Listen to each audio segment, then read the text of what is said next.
बताएं कि इस वक्त तहरीक इंसाफ के हम जो हालात देख रहे हैं, एक जो केस चल रहा है तहरीक इंसाफ के बानी की तरफ से उनके ट्विटर अकाउंट से मुतनाज़ ट्वीट्स के वाले से, उस पर आज आपके मजीद 3 रहनुमाओं को भी नोटिस जारी कर दिए गए हैं, जिसमें आपके पार्टी चेयरमैन बैरिस्टर गौहर साहब हैं, उसमें आपके पार्टी के सेक्रेटरी जनरल उमर अयूब साहब हैं और पार्टी के स्पोक्स पर्सन रऊफ हसन साहब को भी नोटिस जारी कर दिया गया है मंगल के रोज़ का।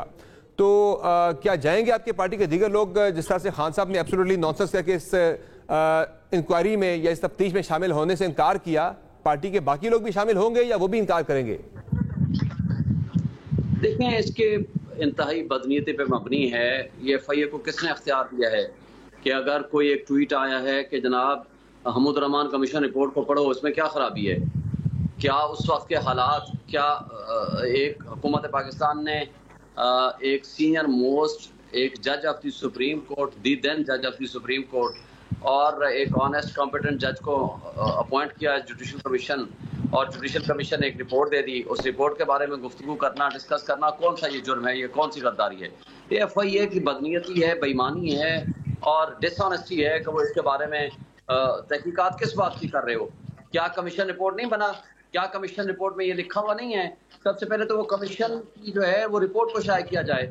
अगर आप समझते हैं कि उसकी रिपोर्ट के अंदर कोई गलती है तो आप उस रिपोर्ट को आप चैलेंज करें सुप्रीम कोर्ट में या कोई नया कमीशन बनाएं।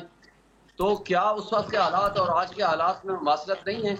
क्या पाकिस्तान की माजी की गलतियों से सर वो तो मुझे इस बात की समझ नहीं थी शुएब शाहीन साहब, जब कोई पार्टी अपोजिशन में होती है उससे हमूद रहमान कमीशन रिपोर्ट बड़ी अच्छी लग जाती है। मुझे याद है पिछले 5 साल जो है वो मियां नवाज शरीफ साहब को या उनकी पार्टी को बड़ा ख्याल था मुजीबुर रहमान के, शेख मुजीबुर रहमान का और हमूद रहमान कमीशन रिपोर्ट का, 71 के वाक़यात का। उसके बाद फिर आपकी गवर्नमेंट थी, आपने तो उस रिपोर्ट पे कोई बात कभी नहीं की। आपकी 4 साल गवर्नमेंट थी, आप रिलीज कर सकते थे। अब जब आप इक़्तिदार से बाहर हैं, नून लीग हुकूमत में है, तो उन्हें वो रिपोर्ट बुरी लग रही है, आपको रिपोर्ट अच्छी लगने लग गई है। तो वो इरफान सिद्दीकी साहब तो आज कह रहे थे भाई अगर आपको बहुत इस रिपोर्ट पे है तो KP में निसाब में शामिल कर लें इसको। देखिए, पहली बात तो यह है कि ये अगर इनका शौक है तो निसाब में शामिल हो जाएगी, लेकिन बात ये नहीं है। बात ये है कि इमरान खान का ये वो मौक़िफ़ है जो 2011 में जियो का, आप हामिद मीर का शो देख लें, आपने देखा होगा यकीनन। ये वही गुफ्तगू है, वही बात है जो आज उन्होंने की है। ये वही बात है जो नवाज शरीफ ने भी की है और मौलाना फजल रहमान ने की है, तमाम पोलिटिकल पार्टीज ने की है। तो क्या FIA ने उस वक्त एक्शन लिया था? क्या FIA को उस वक्त नजर आया था कि जनाब ये तो गद्दारी हो गई है? क्या उनको नजर आया था कि जनाब सर मामला सिर्फ हमूद रहमान कमीशन रिपोर्ट का नहीं है। वो जो आपने 3 मिनट 33 सेकंड का एक कंटेंट आपने अपने खान साहब के ट्विटर अकाउंट से ट्वीट हुआ है, उसकी आखिरी 27 सेकंड बड़े खतरनाक हैं, जहां मौजूदा मिलिट्री क़यादत के वाले से बात हो रही है और वो वहां से मौक़िफ़ ये आया भाई कि ये तकसीम डालने की कोशिश है जो है फौज के अंदर। सर आप मुझे एक बात बताएं, क्या उस वक्त और आज में 4 चीजों में मुमासलत नहीं है? नंबर 1, क्या उस वक्त जमहूरियत एक तमाशा और ड्रामा नहीं बन गई थी? इसलिए कि जिस पार्टी ने 162 सीटें ली उसको इक़्तिदार नहीं मिला, उसके खिलाफ आर्मी एक्शन शुरू हो गया, और जिसने 81 सीटें ली थी उसको इक़्तिदार दे दिया। और आज जो आप देख लें फॉर्म 45 वाले, हम फॉर्म 45 लेके घूम रहे हैं, तमाम अदालतें बुला। 18 में भी नून लीग कहती है कि RTS बैठ गया था, हमें वो कह रहे हैं इक़्तिदार से बाहर कर दिया गया था। मुझे बात वैसे पूरी करने देते तो मैं इसका जवाब देता, लेकिन मैं इसका जवाब पहले दे देता हूँ। बात यह है कि RTS के बारे में आपका एतराज है, 100% ठीक है, ठीक होगा। मुझे बता दें, इनके पास 16 महीने इक़्तिदार रहा, इन्होंने कोई जुडिशल कमीशन बनाया? नंबर 1, नहीं। कोई फाइंडिंग्स लाए? नहीं। नंबर 2, मुझे ये बता दें कितने लोग, क्योंकि 2017 में फॉर्म 45 46 आए थे ना, कितने लोग फॉर्म 45 लेके उस जमाने में घूम रहे थे जो आज हम लोग सैकड़ों की तादाद में लेके घूम रहे हैं? नहीं था। नंबर 3, हमने एक कमेटी बनाई थी, पार्लिमानी कमेटी, ये लोग भाग गए थे, इन्होंने उस वक्त कोऑपरेट नहीं किया था। बात यह है कि एतराज लगाना आसान है, फाइंडिंग्स देना, फाइंडिंग्स लेकर आए। हमने पहले दिन ये कहा, सुप्रीम कोर्ट में भी गए कि इसमें जुडिशल कमीशन बनाए, नहीं बनाया। आज जो सिटिंग जजेस बैठे हुए हैं, इन बेईमानों ने, इन करप्ट लोगों ने इलेक्शन कमीशन के साथ मिलकर अपने ऑर्डिनेंस ले आए कि नहीं जी रिटायर्ड जजेस पे मुश्तमिल होना चाहिए, और वो जो रिकॉर्ड है वो पेश नहीं कर रहे। मैंने एक सवाल आपका जमहूरियत के हवाले से बात की। दूसरा सवाल, उस वक्त भी अदलिया आजाद नहीं थी, आज भी जो अदलिया के ऊपर अटैक हो रहा है वो आपके सामने है।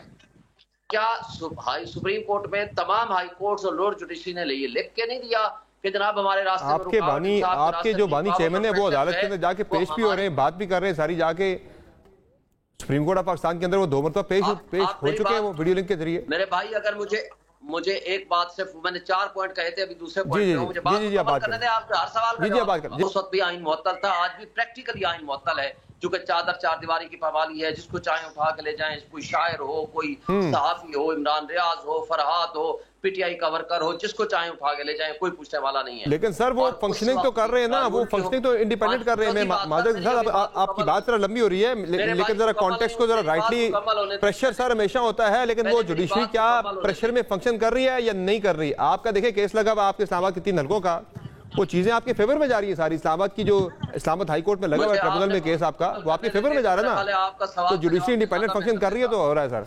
जी शेफ साहब, मुझे आप बात मुकम्मल करने देते ना, तो मेरा ख्याल है कि फिर आपके तमाम सवालों का जवाब मैं दे दें पोजीशन में होता। आप जिम्नी जवाब कर देते हैं मेरा बात मुकम्मल किए बगैर। अच्छा जी, अब आप आ जाएं कि जी हमारी बात जुडिशरी के ऊपर उस वक्त भी अटैक था, आज भी अटैक है। अब आप ये कह रहे हो कि हमारी बात सुनी जा रही है या नहीं सुनी जा रही। भाई जब जुडिशरी ने 6 मुअज़्ज़ज़ जज साहिबान के ऊपर प्रेशर किस बात का था मुझे बताएं। 6 जजेस ने ये लिख के दिया कि पहले पैरा में लिखा हुआ है कि इमरान खान के खिलाफ फैसला लेने के लिए हमारे एक जज के बिरादर नस्पति को अगवा कर दिया और उसको इलेक्ट्रिक शॉक्स लगाए और उनकी वीडियो बनाई। नंबर 2, दूसरे जज साहब के को इतना प्रेशर होना पड़ा। ये चीजें रिकॉर्ड पर मौजूद है सारी। अब वो सारे पॉइंट आप 6 पढ़ेंगे सर, लंबी लग जाएगी, मुझे जरा पॉइंट पे अगर आप आ जाएं, ये सारी चीजें रिकॉर्ड पे मौजूद है। आखिरी चौथी बात एक कर लूं। चौथी बात ये है कि कानून उस वक्त भी नहीं था, आज भी नहीं है। उस वक्त एक डिक्टेटर के मुंह से निकला हुआ हर लफ्ज कानून था, आज भी वो कानून की पाबंदी जिस तरह हो रही है वो सब आपके सामने है। 4 इश्यूज उस वक्त थे, 4 इश्यूज आते हैं। जिंदा कौमें माजी की गलतियों से सबक सीखते हैं और आज आपकी पोजीशन ये है कि आप उन गलतियों को सर आप रिपीट कर रहे हैं। अच्छा चले मल्टीप्लाई करके आगे चल रहे हैं। चले बहरहाल सर ये जो चले आपका पॉइंट आ गया। ये जो आप प्रेशर्स की बात कर रहे हैं वो आपके दौर में भी थे। यही बाबर सत्तार साहब आज आप जिनकी बड़ी तारीफें कर रहे हैं, हर कोई इनकी तारीफ करता भी है, आपने इनके जजबंदी की मुखालफत की थी। अतर मिनल्ला साहब के खिलाफ पीटीआई ने क्या क्या ट्रेंड्स नहीं चलाए, क्या क्या उनकी मुखालफत नहीं की, वो सबको मौजूद है, वो पूरा रिकॉर्ड पे मौजूद है। आपके दौर में क्या सहाफ़ी नहीं उठाए गए? मतीउल्लाह जान हो गए, असद तूर हो गए, ये लोग आपके दौर में नहीं उठाए गए। ये चीज़ें हुई है सर, ये हर दौर में होती है और ये गलत है, नहीं होना चाहिए। तब भी हुई, आज भी ये ऐसा नहीं कि आज ही हो रहा है, पहले कभी नहीं हुआ। तो मुझे सर आप ये बताएं कि आगे का आपका लायामल क्या? आपके जो पार्टी के लीडरान, जो मेरा बुनियादी सवाल था, क्या वो पेश होंगे इस FIA की तहकीकात में या नहीं होंगे जो 11 को उन्हें बुलाया गया है? देखें, ये एक लीगल टीम हमारी बैठी है, उसके ऊपर फैसला करेगी। हम इसके कोई पाबंद नहीं है, इसमें वो मुल्ज़िम नहीं है जिनको नोटिस किया गया है, इसलिए वो पेश होने ना पेश होने से कोई फर्क नहीं पड़ेगा। दूसरी बात जो आपने कही है कि जी सहाफ़ी उठाए गए, मुझे बताएं मतीउल्लाह जान उठाया गया, इमरान खान की इंटरवेंशन पे उसको छोड़ा गया जब उनको पता चला। ये मेरे खान साहब से खुद बात हुई है। तीसरी बात जो आप कह रहे हैं कि जी असद तूर के साथ उसको उठाया नहीं गया था, उसके ऊपर जाकर तशद्दुद किया था, स्टार्ट हुआ था। आज असद तूर के बारे में आप पूछ रहे हैं कि वो किसके पॉइंट ऑफ व्यू को सपोर्ट करता है। बात ये नहीं है, बात ये है कि वो आपके वजीर दाखिला थे शेख रशीद साहब, तब वो कहते थे मुल्ज़िमान ढूंढ लेंगे, तो वो आज तक नहीं मिले सर, उनका पता नहीं लगा कौन थे मुल्ज़िमान वो, जब असद तूर पर तशद्दुद हुआ था। गलत कर रहे हैं। आज आपका अरशद शरीफ को मर्डर कर दिया, आज आपके इमरान रियाज 4 महीने के लिए जो जुल्म किया वो आपके सामने है, बहुत गलत। आज आपके फरहाद को जिस अंदाज में उठा गए, जिस तरह किंग्स पार्टियां बनाई, हमारे लोगों को उठाया गया, तशद्दुद किया गया, वो सब आपके सामने। तो सर आज जुडिशरी इंडिपेंडेंट है सर, बात यह कि सर बात यह प्रेशर होना एक बात है। शेखियन साहब, मेरी जो आपसे डिबेट शुरू हुई थी, प्रेशर का होना एक बात है, जुडिशरी का इंडिपेंडेंटली फंक्शन करना और बात है। अब जुडिशरी इंडिपेंडेंटली फंक्शन तो कर रही है। अहमद फरहाद का मामला अगर आप देख लें तो वो जुडिशरी ने फंक्शन किया इंडिपेंडेंटली, तो वो मिल गया ना। देखें वो किस हालत में मिला, पहली बात। दूसरी बात है कि इंडिपेंडेंटली फंक्शन करे, हम कब कहते हैं? हम तो उनके साथ खड़े हैं। तो जिंदा कौमें माजी की गलतियों से सबक सीख के बेहतरी करती हैं, ना कि बेहतरी करने की बजाय हम वर्स्ट पोजीशन पे जा रहे हैं। ये गलत सही है। आज अच्छा सर, मुझे तमाशा और ड्रामा और ढकोसला है, ये नहीं होना चाहिए। आज आपका अनवार काकड़ कहता है मैंने फॉर्म 47 की बात की तो मुंह दिखाने काबिल नहीं रहेगी मुस्लिम लीग नून, उसको शर्म आनी चाहिए ये बात करते हुए। तो उसकी जिम्मेदारी क्या थी? 7 महीने किस लिए बैठा रहा? सिर्फ याशा करने और वटवर करने के लिए? उसकी जिम्मेदारी थी फेयर एंड ट्रांसपेरेंट इलेक्शंस कराए। उसने जिस तरह काम किया है, इलेक्शन कमीशन, रिटर्निंग ऑफिसर्स ने एस्टैब्लिशमेंट के साथ मिलकर जो कुछ किया गया है और जिन कठपुतलियों को मुसल्लत किया गया है, सब आपके सामने है। मुझे ये बताएं सर कि ये जो 3 जनवरी को केस लगा है पाकिस्तान तहरीक के साथ की मखसूस नशिस्तों वाला, फुल कोर्ट बन गया इस पर। चीफ जस्टिस ऑफ पाकिस्तान की सरबराही में आज केपी गवर्नमेंट ने जो है फैसला किया कि वो एतराज़ दायर करेंगे कि चीफ जस्टिस इसकी सरबराही ना करें। क्यों ये एतराज़ दायर कर रहे हैं, इसकी ज़रा वजह बयान करेंगे कि एतराज़ है कि आपका उन पे? देखिए, पहली बात तो यह है कि ये एक जियो ने खबर चलाई थी, बाद में पता चला वो गलत खबर थी। और जो एडवोकेट जनरल केपीके के हैं उन्होंने उसकी तरदीद कर दी। लेकिन मैं ये बात आपके प्रोग्राम के तवज्जुह से कहता हूं कि हमें काजी फाइज़ साहब से इंसाफ की तवक्को नहीं है, उनको इस केस में नहीं बैठना चाहिए, बाकी तमाम जजेस होने चाहिए। वजह उसकी जो आपने पूछी है मैं बताता हूँ। मेरी राय में कम से कम ये है कि आपको तहरीरी एतराज कर रहे हैं या नहीं कर रहे जाके सुप्रीम कोर्ट में? ये मुझे नहीं पता, जो हमारे वकला हैं उनको पता होगा कि वो करते हैं या नहीं करते। तो मगर एक बात वकला टीम के मेंबर है सर, आप लीगल टीम के? जी मैं हूं, लेकिन कल हमारी इसके बारे में मीटिंग होगी। लेकिन एक बात तय है कि हमारा जो एतराज है ना, नंबर 1 कॉन्फ्लिक्ट ऑफ इंटरेस्ट है, क्योंकि आपको पता है लॉ मिनिस्टर ने कहा है कि हम उनकी एज बढ़ाने जा रहे हैं, इसलिए ऐसे no one can be a जज of his own cause. Number 2 5 member bench का फैसला है सुप्रीम कोर्ट का, जिसने कहा है कि इमरान खान या उनके कोई भी मुकदमात हैं उसमें काजी फाइज़ साहब। तो शेख साहब फिर ये अकेले चीफ जस्टिस नहीं उठेंगे, फिर 6 जजेस को उठना पड़ेगा, 6 जजेस को, क्योंकि फिर उसमें वो भी आ जाते हैं जो फ्यूचर में चीफ जस्टिस बन सकते हैं, फिर सबको उठना पड़ेगा, सबका मुफादात का टकराव आता है। उनका सच क्लैश ऑफ इंटरेस्ट डायरेक्टली नहीं है इस वक्त, तो सिटिंग चीफ जस्टिस का मामला है ना, तो सिटिंग चीफ जस्टिस का क्लैश ऑफ इंटरेस्ट बनता है। नंबर इसके साथ सिर्फ ये एक ग्राउंड नहीं है ना, दूसरा ग्राउंड ये है कि 5 मेंबर बेंच ने फैसला दिया हुआ है कि इमरान खान के केसेस ना सुनाए काजी साहब। नंबर 3 एक और बात है, आपने देखा इन्होंने बल्ले का निशान छीना, जिस तरह इन्होंने जिस अंदाज से वो कहा कि यही रिटर्निंग ऑफिसर्स जो है वो इलेक्शन कराएंगे, फिर पिछले 1 साल से हमारे तमाम मुकदमात पेंडिंग हैं, इन्होंने किसी केस को फिक्स नहीं किया। और सबसे बढ़कर लेकिन सर एक टीवी प्रोग्राम में बात करना और रिटर्न में देना तहरीरी, ये दो मुख्तलिफ चीजें सर। आपको जरा एक वो अदालती प्रैक्टिस होती है, उसमें आपको तहरीरी देना पड़ता है।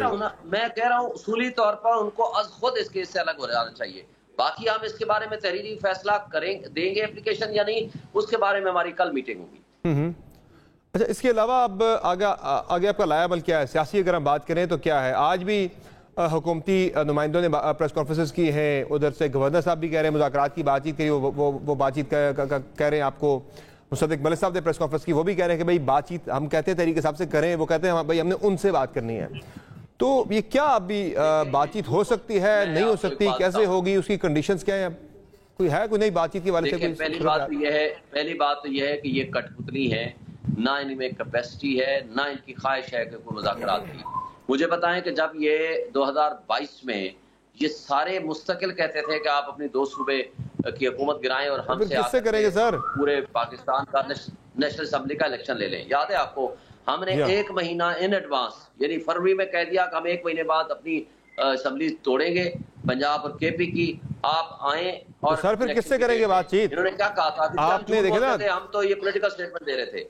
दूसरी बात, एक बात और होती है, देखिए सीबीएम क्या है, क्या इन्होंने कॉन्फिडेंस बिल्डिंग मेयर्स किए हैं कि जिसके जरिए साबित हो कि जनाब ये सीरियस हैं? क्या इन्होंने जुडिशियल कमिशन बनाया है? सब कहते हैं, इनको खुद को भी पता है कि जनाब इनका जावेद। वो तो जब आप बैठते हैं ना टीओआर, फिर डिस्कस होते हैं बैठ के। देखें, आपके घर में कोई एक डाकू काबिज हो जाए और आप जाकर उनके साथ मुज़ाकरात इस बात पे करें, आए जी हमें भी एक कमरा दे दें, ये नहीं हुआ। किससे चले ये बताएं, फिर किससे बात करेंगे? उनसे बात करेंगे, उस एस्टेब्लिशमेंट से या उस अस्करी क़यादत से बात करेंगे जिनके खिलाफ आजकल आप भरपूर कैंपेनिंग कर रहे हैं? देखें, हम तो उसूल की बात कर रहे हैं, तमाम स्टेक होल्डर्स के साथ हमने कहा था हम बात करने को तैयार हैं, बशर्ते कि वो हमारी इन टर्म्स पे आ जाएं। एस्टेब्लिशमेंट से तो हमारा सिर्फ एक पैगाम है कि आप आइन और कानून की बालादस्ती को यकीन करें, आप जाएं, बाकी का तहफ़्फ़ुज़ करें। आपका ये काम नहीं है कि आप जिस तरह सियासत में मुलव्वस हैं, जिस तरह इन कठपुतलियों को मुसल्लत किया है, जिस तरह कानून की पामाली कर रहे हैं, जिस तरह लोगों को अगवा कर रहे हैं, जिस तरह हमारे लोगों को मुख्तलिफ पार्टियों में आपने तब्दील शामिल कराया, जिस अंदाज से आपने किंग्स पार्टियां बनाई और जिस अंदाज से इस मुल्क को तबाही के दाने में ला के खड़ा कर दिया, ये उसकी जिम्मेदारी उनके ऊपर जाती है। ये सारी पाकिस्तान उनको पता है। और दूसरी बात यह है कि इन कठपुतलियों से हमारा एक ही मुतालबा है, बनाए जुडिशियल कमीशन।